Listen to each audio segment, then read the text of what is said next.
Welcome to Crying Inside, where every family story carries pain, truth, and unforgettable lessons. If you believe every family story deserves to be heard, subscribe to our channel and join us for today's story. A story where just one whisper changed everything, saved my whole family, but also tore apart our blood ties. That day, the sun was shining bright over Cebu, the salty sea breeze flowing through the window as we drove to the port to catch the ferry to Bohol for my sister's wedding. The kids were in the back seat, watching cartoons on their phones, while singing along to a familiar Tagalog song. I was driving, my husband sat beside me, occasionally reminding me to slow down on the curves. Everything was peaceful, even a bit dull, just how I wanted for a family trip. Until he turned to me, his face pale, and whispered, but clearly firm, "Turn the car around, right now." I smiled briefly, thinking he was joking, but his eyes showed no humor at all. No panic, just something very certain, very urgent. He repeated, his voice low but heavy like stone, "Please, turn back." I've lived with him long enough to know he's not easily shaken. He stayed calm when our child had a high fever in the middle of the night, when the kitchen caught fire from spilled oil, or when we lost power during a storm. If he says this, there's a reason. I took a deep breath and steered onto a narrow road just before the port. The car left the main road, the wheels rolling over dry gravel. From the rearview mirror, I saw the kids looking confused. "Did we forget something, Mom?" my youngest daughter asked. Just a little thing. I'll explain later," I answered, but inside I was starting to feel cold. My husband didn't say anything else. He just stared straight ahead, his hands gripping his thigh, shoulders a bit tense. I could feel my heart racing, not from driving, but from a gut feeling. This trip had changed, and we were about to discover something we couldn't go back from. We are a family of 5 living in Manila. Me, my husband, and our 3 kids. 2 boys and 1 girl. Life isn't wealthy, but it's full and peaceful. I work as an accountant for a furniture company, and my husband is a machinery maintenance technician. Over the years, we've worked hard to give our child a full education, a stable home, and to keep them away from the troubles I experienced in my own family. My maternal family, meaning my parents and older sister, live in Cebu. There, family ties are seen as sacred, but to me, they feel like both a bond and a burden. My parents always put a lot of importance on appearances. Big parties for every holiday, a table full of food even if bank debts aren't paid off, and above all, saving face in front of relatives. Meanwhile, real needs like saving money and educating the kids often get ignored. Since I was little, I was labeled the responsible child, the one who would help when the family needed it, always ready to find a way through difficulties. My sister was different. She was favored and praised as lively and energetic, but whenever she caused trouble, the family would come to me to clean up the mess. A few weeks before the trip, my parents called, unusually excited. Besides inviting the whole family to my sister's wedding, they also asked me to bring a gift, just a red backpack, to Bohol because their car didn't have enough space. The explanation sounded simple enough. I nodded and agreed without giving it much thought. That morning, as we loaded the luggage into the car, my father handed the red backpack to my husband. He smiled lightly and said, "Just some things for relatives," on the other side. "Thanks, daughter." Nothing seemed unusual, until I noticed their attitudes were very different from usual. Their eyes, my father's handshake, and my mother's smile, all seemed too relieved, like a heavy burden had been passed on to someone else. I didn't pay much attention. At that moment, all I thought about was the sunny coastal road, the ferry to Bohol, and the warm wedding ceremony according to Visayan tradition. I had no idea that the gift in that red backpack was the start of a storm that would sweep away everything I believed about my family. The route from Manila to Cebu, then down to the ferry terminal for Bohol, was one I had taken a few times, so it felt familiar. The SUV rolled smoothly, and the kids' chatter filled the backseat evenly. We had prepared carefully, a suitcase with clothes, a small cooler box with coconut water, and kakanin cakes as gifts for relatives, along with some neck pillows so the kids could sleep comfortably on the way.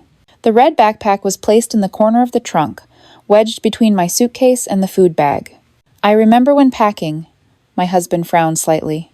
I even felt happy because I was helping out. But when the car was only about 15 minutes from the port, I noticed my husband was quieter than usual. He stared out the window, his eyes unfocused on the scenery. Then suddenly, he turned to me, lowered his voice, but spoke clearly. Right now. It wasn't a suggestion, nor a joke.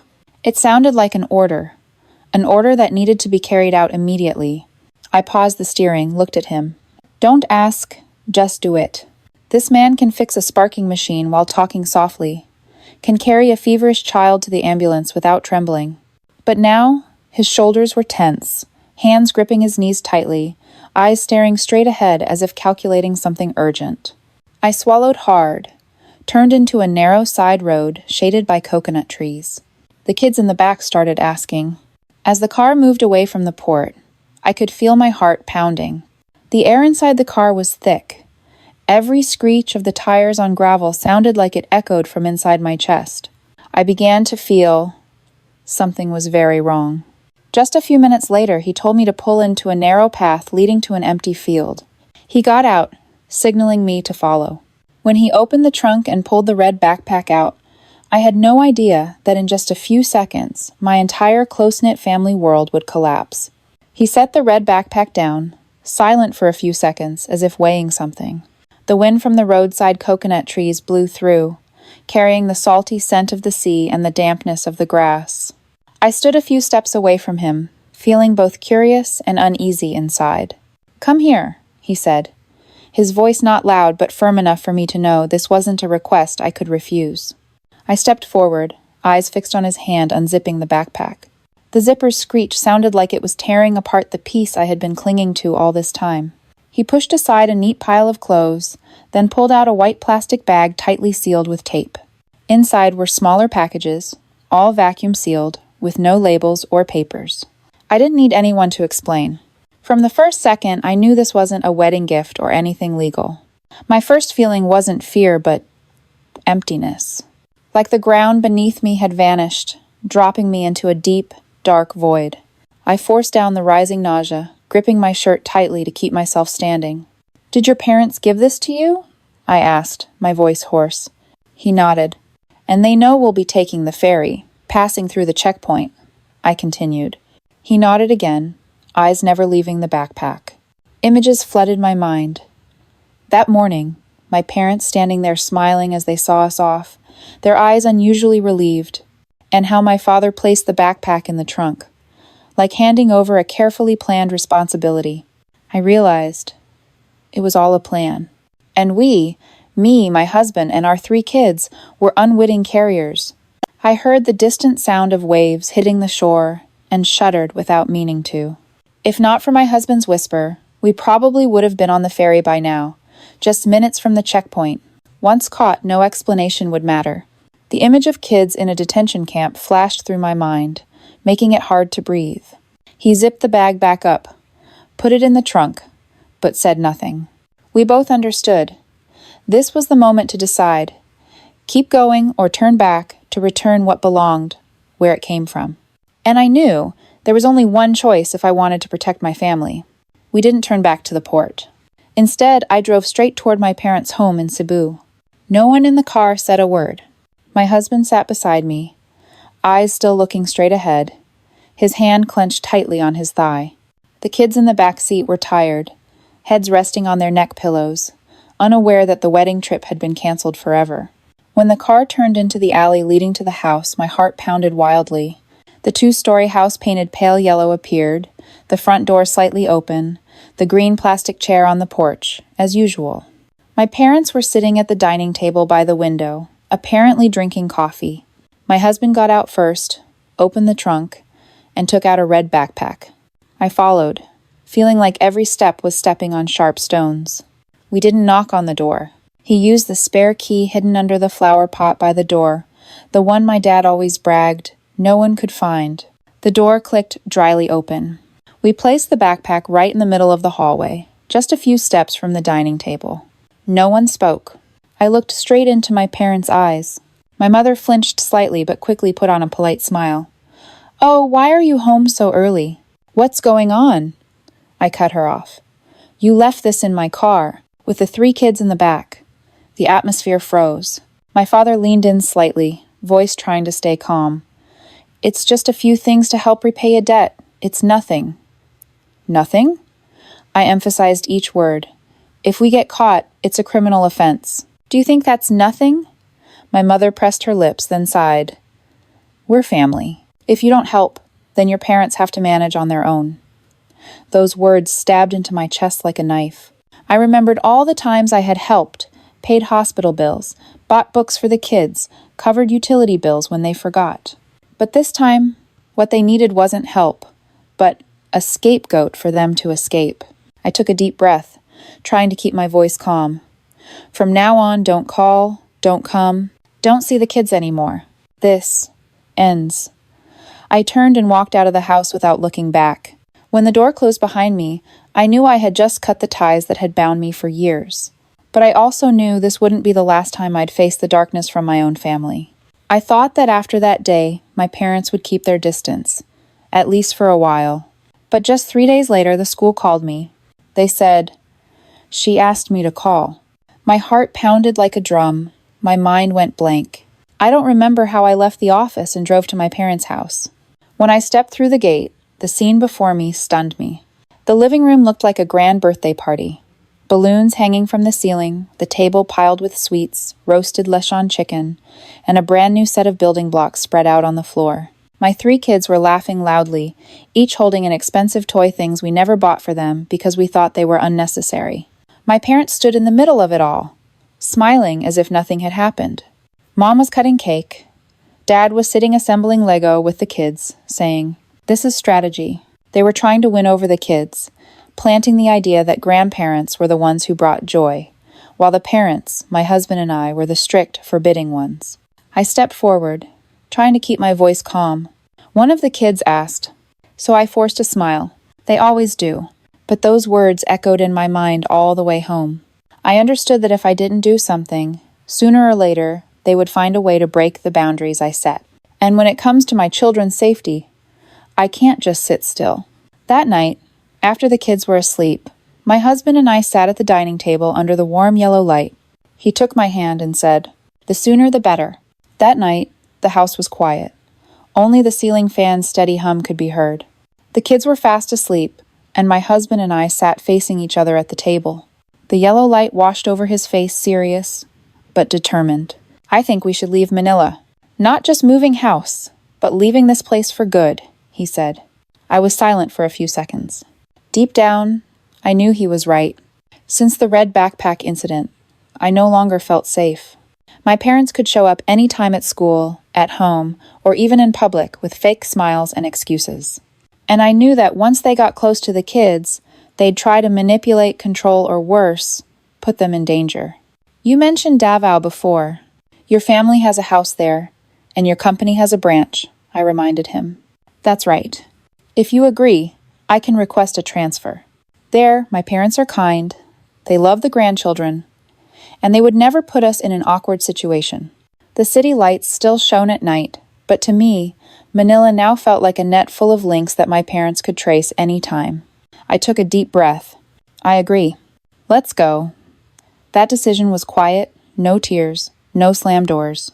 It was just a silent acknowledgement that the bridge connecting me to my birth family had burned, and I would never cross it again. In the following weeks, we quietly prepared, sold some things, arranged paperwork, and looked for a new school for the kids. I didn't tell anyone about the plan, not even relatives I once trusted. We bought new phones, locked or deleted social media accounts. Every step was calculated to make sure that once we left, they wouldn't be able to find us. On the day we boarded the plane, I looked out the window as the city faded behind us. No one saw us off, no hugs from parents, no good luck wishes. Just me, my husband, and our 3 kids, heading together to a place I hoped would be a fresh start. When the plane landed in Davao, the air felt different, clean, quiet, and safe. For the first time in years, I felt a lightness in my chest. But I also knew the story wasn't over. Because people like my parents, they don't let go easily. Life in Davao went more smoothly than I expected. The kids quickly settled into the new school, made friends, and joined extracurricular activities. My husband went to work regularly, came home on time, and the tense evenings of constantly buzzing phones were gone. I gradually got used to not hearing the notification sounds from my parents. At first, that silence made me worried. Like before a storm, everything was too quiet. But day by day, that quiet turned into true peace. Until one morning, I opened my email inbox and saw a new message titled, "Emergency. Please read from my sister's address." My heart instantly started racing. I had blocked almost all contact.